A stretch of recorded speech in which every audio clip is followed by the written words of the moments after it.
ඔයා ශ්‍රී ලංකාවේ ඔස්ට්‍රේලියාවල කැනඩාවල UK වල වෙනත් ගල්ෆ් රටක ජීවත් වෙන ශ්‍රී ලාංකිකයෙක්ද?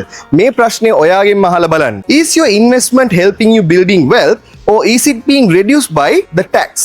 ඕගොල්ලෝ කලින් මගේ poll එකට vote කරලා තිබ්බ විදිහට tax benefits එහෙම නැත්නම් tax advantages තමයි investor කෙනෙක් mainlyම ඩුබායි දෙසට හැරෙන්නේ. මෙහි ජීවත් වෙන කාටවත්ම capital gain tax, annual property tax හෝ income ඒ කියන්නේ ඕගොල්ලන්ගේ mainම rent income එකටවත් tax එකක් ගෙවන්න ඕන වෙන්නේ නැහැ. This is the major difference compared to other countries like the UK, Canada, Australia when it's related to the property tax, which could impact significantly on your return. In Dubai, almost every community has seen a strong capital appreciation. Some investors have witnessed a 108% capital appreciation against their investment in communities like Dubai Creek Harbour, Dubai Marina and Dubai Hill State. මේ strong reasons දෙක නිසාම හැමෝම බලන්නේ Dubai කියලා කියන ජීවත් වෙන්න පුළුවන් නගරයක් විදිහට විතරක් නෙමෙයි. This is the place to build long-term wealth. That's why the investors from many countries like the UK, Canada, Germany and any other GCC countries continue to look towards Dubai. $10,000 වලින් උනත් ඩුබායි ඇතුලේ හොඳ investment එකක් කරන්න පුළුවන් කියලා ඔයා දැනගෙන හිටියද? ඒ කොහොමද කියලා දැනගන්න අමතක නොකර මගේ page එක follow කරන්න.